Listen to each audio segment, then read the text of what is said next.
Eh vas-y, je suis aussi embêté. Donc je suis aussi embêté par la première vitesse du moto-ventilo qui s'allume plus. Décidément. Donc je profite que je suis sur la voiture pour en savoir un peu plus. Alors. Donc, qu'est-ce qui se passe concrètement? Une fois que le moteur a dépassé 90 degrés, le motoventilateur du radiateur doit s'enclencher pour refroidir le moteur. La première vitesse. Donc la première vitesse ne se déclenche pas. Donc la jauge continue de monter, jauge de température. Et donc je veux savoir pourquoi ma première vitesse ne s'enclenche pas. Et donc j'avais déjà refait ça une fois. Donc le mano contact, j'avais changé, il était foutu. Donc là, bon, il a déjà été changé une fois. J'espère que c'est pas encore lui. Donc voici nos 3 fils de déclenchement. Donc 1 plus 12 volts d'alimentation et 2 départs. Un départ pour la première vitesse et un deuxième départ pour la deuxième vitesse. Donc notre monocontact relie l'alimentation 12 volts au premier départ lorsque la première vitesse doit être enclenchée et au deuxième départ lorsque les deux vitesses doivent être enclenchées en même temps. Donc là on va vérifier déjà si on a du 12 qui arrive. Donc nos 12 d'alimentation que le manocontact, qui est un contacteur thermique, va fermer progressivement si besoin est de la première et de la deuxième vitesse. En deuxième vitesse, les deux vitesses fonctionnent ensemble. Donc, c'est parti. Allez, c'est parti. Donc, mesure. Donc, c'est lequel le plus C'est lequel le plus, à ton avis? Donc là, je mets au hasard sur celui du milieu. Donc, c'est une cosse 3 fils. Et entre la masse de la batterie. Donc là, j'ai 0. Donc, on change de cosse. 0, 0.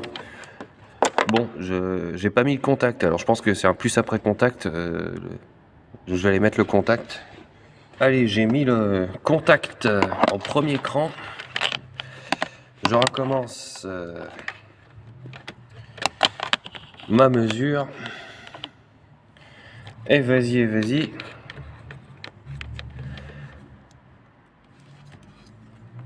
Alors. Toujours 0.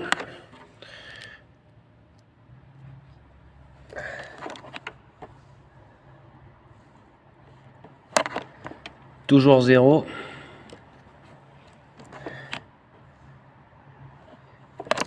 Et toujours 0.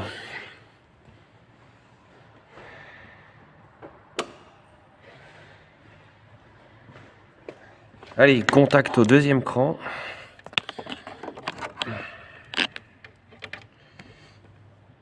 Et j'avais pas envie d'alimenter les bougies de préchauffe, mais là j'ai pas le choix. Je pense que là ça va être bon. Contact au deuxième cran.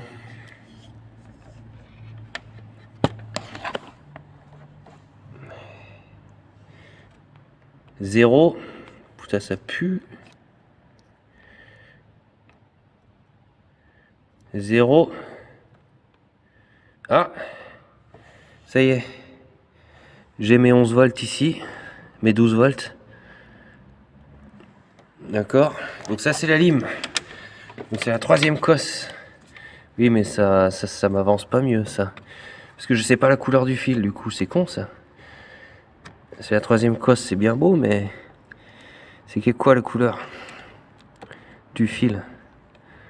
Là on a un rouge et noir. Non, c'est un rouge tout court. Là on a un espèce de blanc. Là c'est un jaune. C'est quoi? C'est un blanc. Jaune et vert. Ça c'est la... Mais non, il n'y a pas de masse sur ce truc. C'est pas possible que ce soit ça.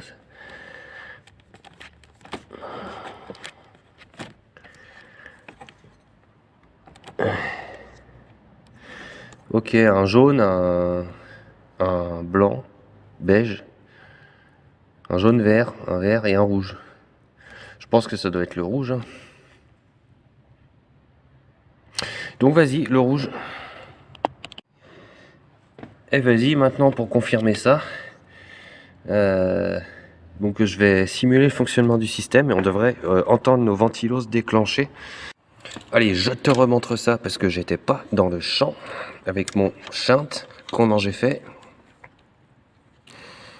Donc, voici nos 3 connecteurs. Notre alim, c'est celui qui est à droite, le 12. Donc je vais relier le 12 à la cosse du milieu. Ça, c'est le circuit de deuxième vitesse. On entend le ventilo se déclencher à plein régime. J'alimente la 3e cosse maintenant. Donc, la première vitesse par déduction. Là, on les entend se déclencher moins fort puisque ils sont branchés en série. En deuxième vitesse, comme je l'ai dit, c'est un branchement parallèle qui est fait. Voilà. Et quand j'alimente seulement le fil de la deuxième vitesse, j'alimente qu'un seul ventilo en plein régime parce qu'il faut que les 2 vitesses soient alimentées ensemble pour que le circuit électrique alimente les 2 ventilos branchés en parallèle.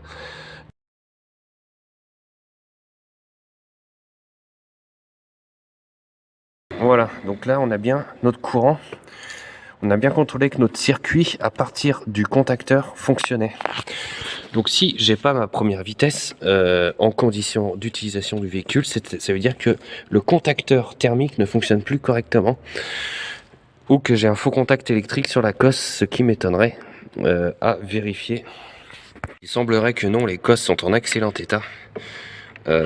Tu peux apercevoir ici le contacteur thermique, c'est le bidule bleu au fond, donc qui est vissé dans le radiateur et est en contact avec le liquide de refroidissement. Lorsque celui-ci monte en température, vient faire claquer une rondelle réagissant à la température, un linguet métallique à l'intérieur de celui-ci, formant un contact électrique pour la première et ensuite la deuxième vitesse.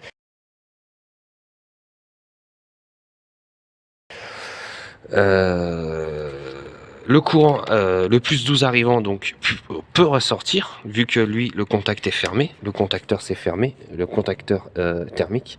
Le courant qui arrive peut ressortir et donc alimenter notre système électrique. Et donc là j'ai contrôlé mes 2 systèmes, mes 2 fils, mes 2 sorties. Donc j'ai contrôlé le fonctionnement de la première vitesse ainsi que le fil de la deuxième vitesse. Pour contrôler si les 2 vitesses fonctionnent ensemble, il suffit bêtement d'alimenter les 2 cosses de sortie en même temps. Ce que je n'ai pas fait et ce que je n'ai pas besoin de faire. Donc, maintenant, ce qui va m'intéresser, parce que j'en ai marre de changer ce contacteur, c'est déjà la 2e fois que je le change, c'est bon. J'ai pas encore envie de le changer, encore une fois, ça commence à me gonfler. C'est pas fiable cette pièce, c'est pas possible, c'est bizarre que ça marche plus déjà. Ça fait 5 ans, mais putain, ça tient pas. Si ça tient pas 5 ans, ça, 6 ans là, ça craint. Ouais, enfin bref. Du coup, le but de la manœuvre, c'est de faire fonctionner cette vitesse manuellement depuis le tableau de bord avec un inter. J'avais un ancien système d'inter que j'avais monté à l'époque qui me sert plus, qui est ce système qui fait claquer un relais que j'ai déjà pré-câblé. Donc, le système jusqu'au relais est fonctionnel. Donc c'est ce relais-ci. Donc ce relais va nous servir à alimenter la première vitesse donc du ventilo. Donc tu vois, il faut rebrancher ce fil et rebrancher ce fil. Donc là, on va partir en plus et alimenter en plus notre commande de relais. Donc la commande, on va la monter. Donc là, on va identifier le fil de commande de la première vitesse qu'on va se raconter dessus. Et de cette façon, avec notre relais interrupteur tableau de bord qui commande ce relais, on va venir à notre tour commander la commande du relais de la première vitesse qui est un de ces relais là. Et il faut que je trouve le fil de commande pour me raconter dessus au plus propre possible. C'est mieux que de se raconter directement ici, en contact avec les éléments climatiques comme l'air humide, le vent, la pluie, le froid. La connexion sera plus fragile dans le temps que s'il serait connecté à l'intérieur de ce boîtier un peu plus étanche. Donc nous allons retrouver notre fil qui est là, à l'intérieur de ce boîtier, parce qu'il y vient forcément, et nous allons nous raponter dessus. De cette façon, on pourra manuellement, avec le bouton tableau de bord, commander notre première vitesse de ventilation, manuellement, lorsqu'on verra que l'aiguille dépasse les 90, on pourra enclencher manuellement les motoventilateurs du radiateur, et cela nous facilitera la tâche et nous permettra de forcer nous-mêmes la ventilation lorsque par exemple nous allons savoir que le moteur est sollicité, comme par exemple l'ascension d'un col, et éviter d'attendre ainsi que le système se déclenche automatiquement, ce qui nous permettra d'anticiper la chauffe du moteur. Et enfin, ça permettra de remettre en marche le fonctionnement de la première vitesse qui ne fonctionne plus automatiquement à cause de la défaillance du contacteur thermique. Voilà, allez, c'est parti. Et voilà, j'ai retrouvé mon fil, donc tu vois, j'ai ma continuité. Donc c'est la troisième cosse, la petite vitesse, hein. Donc c'est le fil, d'après mon schéma, c'est le fil, c'est pas le vert, c'est le blanc en fait. C'est le blanc, et donc le blanc il vient ici. Donc le blanc, c'est celui-là. Donc c'est celui-là qu'il faut que j'alimente en direct en 12 volts avec mon interrupteur. Voilà, donc ça c'est le relais de la petite vitesse. Ça c'est le relais qui fonctionne quand la deuxième vitesse est alimentée. En conjonction avec celui-là et celui-là, ça nous branche nos ventilos en parallèle et ça les fait marcher à fond. Donc, en branchement première vitesse, je crois que la borne repos de celui-là les sert à les brancher en série ou une connerie comme ça, je sais plus. Bref, donc allez, c'est parti. Putain, cette saloperie, c'est chiant à enlever ces merdes là. Là. Voilà. Donc on va souder ça. Oh putain. Tu vois.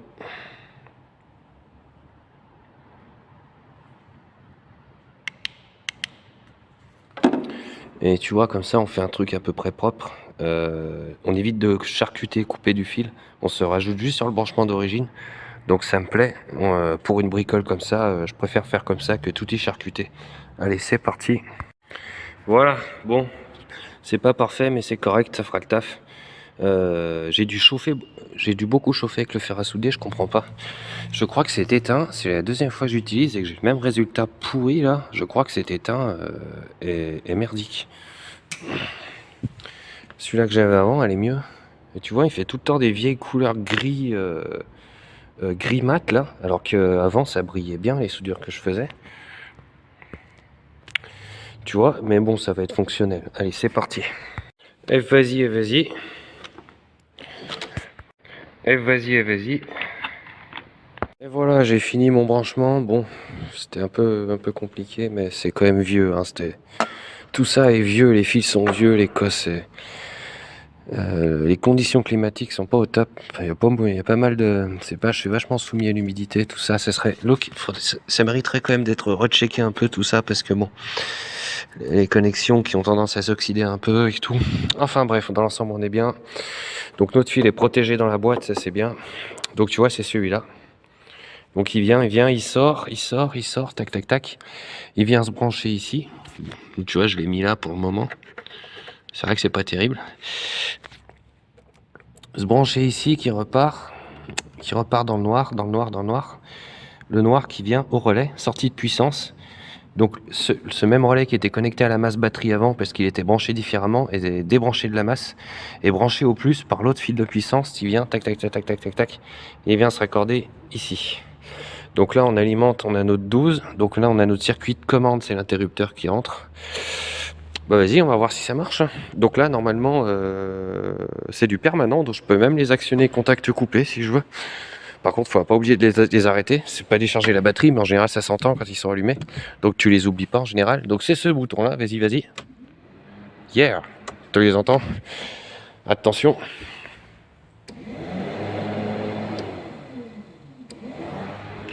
Et voilà, on est content.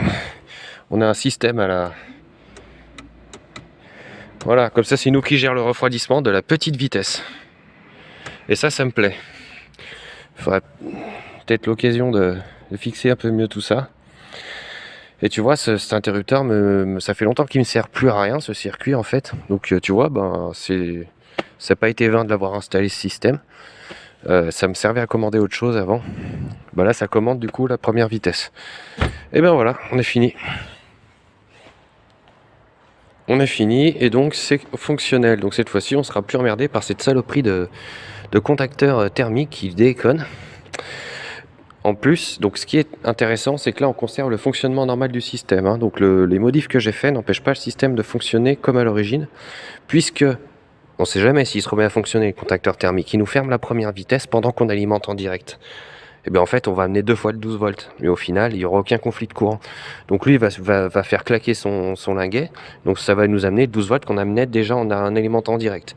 Et lorsqu'on n'alimente pas en direct, et ben, le circuit se comporte bêtement pareillement que s'il n'y avait rien de branché dessus. Donc dans les deux cas, on ne perturbe pas le fonctionnement du système. Et si la deuxième vitesse fonctionne, ce que je n'ai pas testé, bah c'est pareil, ça ne perturbera pas le fonctionnement non plus. Voilà, donc ça dépannera un peu. De toute façon, j'avais pas envie de changer cette pièce, pas maintenant. Et ben on prendra la suite, donc on va remonter le boîtier filtre à air, tout ça, et on reprendra la suite avec l'alternateur, changer les balais. Allez, c'est parti. C'est parti. Tu vois, je comprends mieux pourquoi. C'est la deuxième fois que je soude avec celui-là. Il me fait des pâtés grisâtres, gris mat là, et il s'étale mal. Mais en fait, peut-être je comprends pourquoi, parce que là j'observe une différence. Tu vois, là sur mon circuit ce matin, il m'a fait des trucs dégueulasses. Je pensais que c'était moi qui soudais mal, mais tu vois, deuxième fois sur la voiture, ça fait la même chose. Je me suis dit, ouh là là, j'ai pas l'habitude que ça me fasse ça. Et tu vois, je regarde la composition. Effectivement, il y a un souci. Là, on est sur 99,3% d'étain, un petit peu de cuivre, et on n'a pas de plomb. Sur celle-là qui va super bien, qu'en fait, si tu veux, moi j'ai soudé avec ça ce matin parce que ça fait longtemps que j'ai pas soudé. J'ai chopé ça dans la boîte, j'ai dû mettre ça dans la boîte. Ça se trouve, ça traînait dans ma boîte. Je me suis dit pourquoi j'utilise pas. Mais en fait, je comprends, ça se trouve, à l'époque, j'avais déjà foutu là parce qu'il allait pas. Donc moi, je prends le premier qui vient, tu vois, parce que j'ai pas soudé depuis longtemps. Je me suis souvenu après coup que c'est celui-là que j'utilise normalement. Donc tu vois, donc 99,3% d'étain, du cuivre, un tout petit peu de cuivre, 0,07%, pas de plomb. Celui-là, 60%, 40% de plomb. Donc étain 60%, 40% de plomb, âme décapante, pour les trois en l'occurrence. Et celui que j'avais au tout début, qui marchait super bien, et qui s'étalait bien, qui faisait des belles soudures, c'est pareil, c'est du étain 60, plomb 40, âme décapante. Bon. Donc celui-là, il fait le même boulot que celui-là, hein. J'étais content que j'avais retrouvé un étain qui fonctionnait bien. Par contre celui-là, alors je sais pas ce que j'ai fichu en achetant ça, je me suis pas méfié. Mais il va pas du... Alors à mon avis, il va pas à souder celui-là. Donc ça mériterait que je refasse un essai demain, style, je reprends mes soudures avec celui-là, tu vois. Mais je pense pas que je vais le faire. Mais dans tous les cas, je me verrai pour les prochains coups à bien utiliser celui-là. Et celui-là, il va dégager là. Il faudrait même que je marque un truc au marqueur dessus. Style merdique, tu vois. Allez, c'est parti. Voilà, j'ai ma réponse. Donc pour l'étain, donc en fait c'est de l'étain sans plomb. Et en fait ça correspond aux normes environnementales. Apparemment, on ne trouve plus d'étain plombé dans le commerce. Donc ça c'est super. Alors celui qui marchait super bien, eh ben on le trouve plus. Plus le droit de le vendre. C'est dangereux pour le. Apparemment c'est polluant. Donc à cause des dégradations d'objets électroniques dans la nature qui se répandent dans les nappes phréatiques et donc ce plomb contamine les nappes phréatiques apparemment. Donc tu te démerdes, t'en achètes plus, on n'en vend plus, donc tu te démerdes quoi. En gros voilà on t'a fait ça, c'est bien, c'est le même truc, ça va le remplacer. Oui bah oui, sauf que c'est vachement moins pratique, ça s'étale pas, ça fait la boule et ça fait une texture dégueulasse, mais tu te démerdes avec ça, voilà. Donc en gros maintenant t'as plus que celui-là, voilà, t'as plus que celui-là dans le commerce. Donc tu te débrouilles avec ça. Et ben moi tu sais quoi, ça va aller vite fait faire un tour sur Amazon pendant qu'on en trouve encore sur le net là. Et je vais me faire une grosse commande je crois. Pas question que j'utilise cette saloperie. Allez c'est parti.